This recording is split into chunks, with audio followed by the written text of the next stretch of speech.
Halo Bapak Ibu semuanya, ketemu saya lagi dengan Dr. Roni Tamba di channel Anak Sehat dan Berkualitas.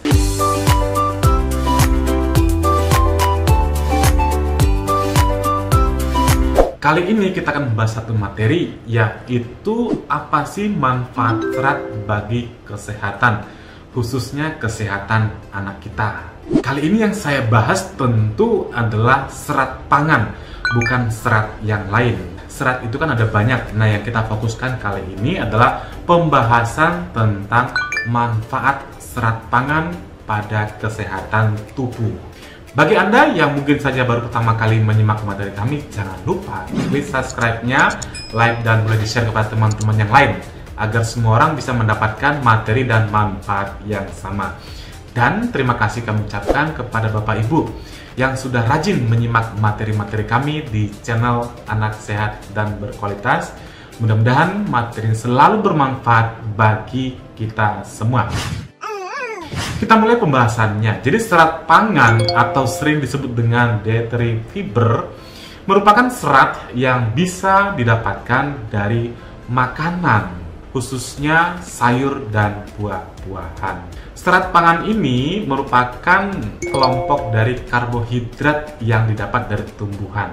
Namun perbedaannya dengan karbohidrat-karbohidrat yang lain adalah bahwa serat pangan ini tidak dapat dicerna oleh enzim-enzim pencernaan. Di dalam lambung usus halus dia tidak bisa dicerna, tapi nanti di usus besar dia akan mengalami namanya fermentasi yang akan menghasilkan short chain fatty acid atau asam lemak rantai pendek, misalnya asam butirat, propionat, dan sebagainya itu, dan juga asam dan gas. Nah, ini SCFA ini yang sangat berfungsi bagi kesehatan, terutama kesehatan saluran pencernaan, dan juga dia banyak perannya untuk otak, untuk sistem imun, dan lain sebagainya. Sekarang kita masuk apa sih manfaat dari serat pangan itu. Yang pertama fungsinya adalah serat pangan bisa mencegah sembelit.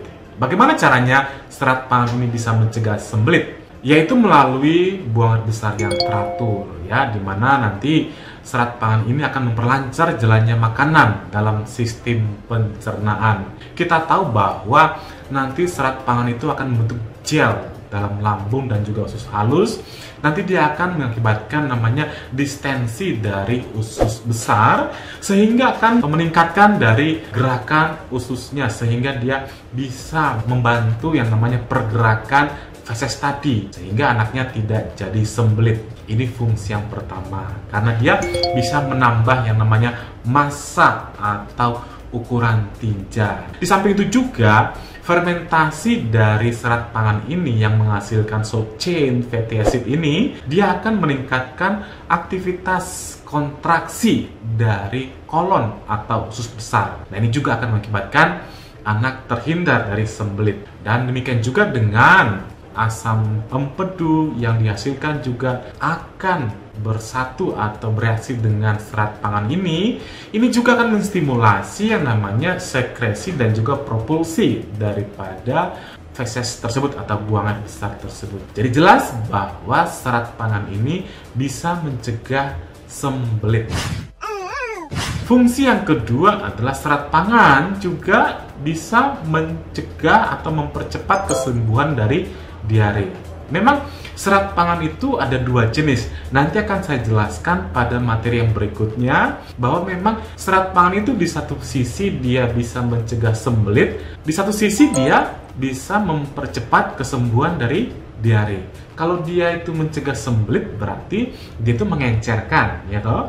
Kalau dia itu mempercepat kesembuhan diare berarti dia itu menggumpalkan. Nah, ternyata serat itu bisa membantu sembelit di satu sisi dan juga mencegah atau mempercepat kesembuhan dari diare. Nanti kita bahas pada materi berikutnya serat yang mana yang bikin atau membantu mencegah sembelit dan serat yang mana yang bisa membantu kesembuhan dari diare. Jadi karena serat tadi, khususnya serat yang soluble atau yang larut dalam air ini, itu nanti bisa mengakibatkan gerakan daripada usus itu atau gerakan daripada makanan tadi akan melambat, sehingga dia di saluran pencernaan dia akan mengakibatkan gumpalan.